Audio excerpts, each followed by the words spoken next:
Il fut un temps où certaines familles congolaises vivaient comme des rois. Villas luxueuses à Kinshasa, jets privés pour aller faire les courses à Paris et champagne qui coulait à flot comme l'eau du fleuve Congo. Mais attention, tout ce qui monte redescend. Dans cette vidéo, on va te raconter comment certaines de ces familles autrefois puissantes ont tout perdu, ou presque. Pouvoir politique, empire financier, influence nationale, envolé comme un billet de 5000 francs dans un vent de Kin Label. Et si tu penses que ton oncle qui s'est ruiné au casino est un cas rare, attends de découvrir ce que ces grandes familles ont vécu. Avant qu'on plonge dans ces histoires incroyables, clique sur le bouton like si toi aussi tu connais une famille passée de 5 Range Rover à 5 vélos. Et n'oublie pas de t'abonner pour ne rien manquer. Numéro 9, famille Gizenga. Antoine Gizenga, compagnon de Patrice Lumumba et figure emblématique de la politique congolaise, a marqué l'histoire avec son engagement panafricain et sa fidélité aux idéaux lumumbistes. Après son retour sur la scène politique en 2006 comme Premier ministre, la famille Gizenga a brièvement retrouvé une certaine influence. Cependant, après sa mort en 2019, l'héritage politique et économique de cette famille s'est progressivement effrité. Ses enfants, bien que présents dans les cercles politiques, n'ont pas su maintenir l'influence et le poids que portait le nom Gizenga. Jadis respectée pour sa droiture et son héritage révolutionnaire, la famille s'est vue marginalisée dans un paysage politique congolais en constante mutation. Plusieurs propriétés et affaires, rattachées à la famille, sont tombées dans l'oubli et leur fortune s'est dispersée. Une illustration tragique d'un nom historique qui a vu son prestige s'éroder avec le temps. Et ce n'est que le début du classement. Numéro 8, famille Kengo Wadondo. La famille de Léon Kengo Wadondo, ancien Premier ministre et président du Sénat, était autrefois synonyme de pouvoir discret et d'influence redoutable. Juriste de formation, Kengo fut une figure centrale dans plusieurs régimes, de Mobutu à Kabila fils, maniant les coulisses du pouvoir avec une rare habileté. Sa longévité politique s'est accompagnée d'une aisance financière, avec des biens immobiliers à Kinshasa, Bruxelles et Paris, ainsi que des placements dans des entreprises congolaises. Cependant, avec son retrait de la scène politique, la dynastie Kengo a perdu de sa superbe. Ses enfants, bien que présents dans les sphères d'affaires ou de diplomatie, peinent à faire perdurer l'influence du patriarche. De plus, certaines entreprises associées à la famille ont connu des revers et leur patrimoine s'est peu à peu fragmenté.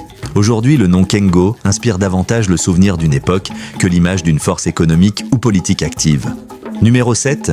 Famille Bemba, autrefois considérée comme l'une des plus influentes familles du Congo, la famille Bemba doit sa notoriété au patriarche Jeannot Bemba Saolona, riche homme d'affaires, patron de CIB, CMMJ et proche du régime de Mobutu. Il possédait des avions, des usines, des chaînes de distribution, un véritable empire économique. Son fils, Jean-Pierre Bemba, a ensuite pris la relève en politique, devenant vice-président puis sénateur. Mais la guerre, les procès internationaux et les tensions politiques ont affaibli l'aura familiale. L'arrestation de Jean-Pierre par la CPI, ses années d'emprisonnement et la liquidation de plusieurs biens familiaux ont accéléré la chute.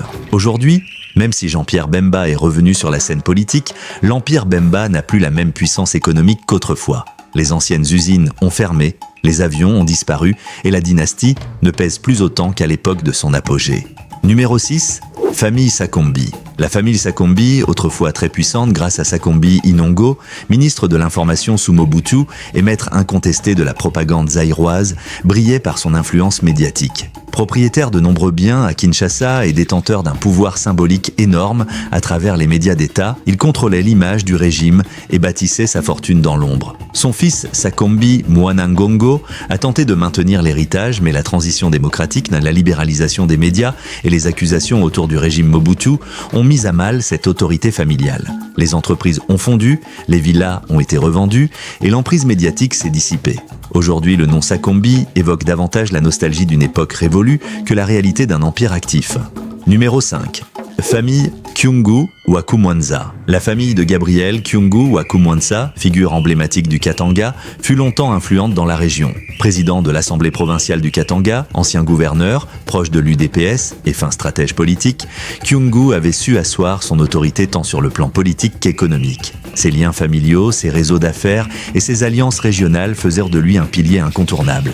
Pourtant, après son décès, la famille a perdu sa structure d'unité. Des divisions internes, la vente de certaines propriétés et la perte d'influence politique ont marqué leur chute. Des sociétés liées à la famille ont disparu ou ont été absorbées par d'autres groupes, et les nouvelles générations peinent à maintenir le même niveau de respect et d'influence.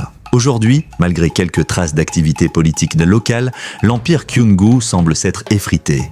Numéro 4. Famille Nguza Karlibond. Nguza Karlibond, ancien premier ministre sous Mobutu, diplomate de renom et écrivain, fut l'un des cerveaux les plus brillants de sa génération. Sa famille, autrefois respectée pour son élégance intellectuelle et son raffinement diplomatique, détenait plusieurs résidences à Kinshasa, Bruxelles et Lubumbashi. Mais l'exil, les retournements politiques et la rivalité avec Mobutu ont fragilisé leur socle. Après le décès de Nguza, ses enfants n'ont pas réussi à maintenir l'héritage. Certains se sont tournés vers la politique sans grand succès, d'autres ont quitté le pays. Des biens familiaux ont été vendus pour éponger des dettes. Le prestige du nom subsiste dans les livres d'histoire, mais sur le terrain, la famille Ao ne détient plus l'influence ni la fortune d'antan. Numéro 3, famille Kachingu. Le professeur André-Philippe Fouta Kachingu, économiste et ancien ministre des Finances, fut un technocrate respecté, admiré pour son intelligence et son pragmatisme. Sa famille, issue d'un lignage noble dans le Kasaï, s'était taillé une place dans les hautes sphères de la gestion économique et universitaire. Mais la crise économique des années 90, les mutations politiques et les tensions internes ont frappé leur ascension. Plusieurs investissements familiaux dans l'agriculture et l'immobilier n'ont pas survécu. Les enfants, souvent éduqués à l'étranger, n'ont pas maintenu les activités locales. Certaines villas, autrefois luxueuses, ont été abandonnées ou vendues. Aujourd'hui, la famille Kachingu reste honorée dans les milieux universitaires, mais économiquement, elle ne détient plus le même poids. Numéro 2, famille Baramoto. Général Baramoto Kapama, l'un des hommes les plus redoutés de l'ère Mobutu, dirigeait la redoutable garde civile. Sa famille baignait dans l'opulence, villa à Kinshasa, flotte de véhicules, propriété à l'étranger. Mais après la chute de Mobutu, tout s'est effondré. Accusé de crimes et de détournements, Baramoto s'est exilé et son empire financier s'est progressivement évaporé. Ses biens à Kinshasa furent saisis, ses soutiens politiques se sont volatilisés. Ses enfants, impliqués ou non, ont été emportés par le tourbillon. Aujourd'hui, malgré quelques tentatives de retour sur la scène congolaise, la famille Baramoto n'a jamais retrouvé sa gloire d'antan. C'est l'exemple type d'une chute brutale liée à un régime trop fortement personnalisé. Numéro 1, famille Mobutu. La famille Mobutu reste le symbole le plus fort d'une ascension vertigineuse suivie d'une chute fracassante. Mobutu, Sese Seko, dictateur légendaire, avait bâti un empire tentaculaire. Palais luxueux, Agébadolite, surnommé la Versailles du Zaïre, jets privés, comptes bancaires à l'étranger, propriétés en France, en Suisse, au Maroc. Ses enfants vivaient dans le luxe absolu, mais après la prise de pouvoir par Kabila père, tout s'est effondré. Les résidences ont été pillées, les comptes gelés, les proches traqués. Certains enfants ont trouvé refuge à l'étranger, d'autres ont tenté un retour politique sans succès. Aujourd'hui, la famille Mobutu garde un nom mythique, mais son pouvoir économique s'est éteint. Seuls quelques souvenirs glorieux et ruines majestueuses témoignent encore de cette richesse passée. Les familles que nous venons de voir ont, chacune à leur époque, symbolisé le pouvoir, l'élégance, la richesse, mais aussi les paradoxes du Congo. Des palais fastueux aux résidences désertées, des voitures de luxe aux procès de succession oubliés, ces grandes lignées nous rappellent que rien n'est éternel.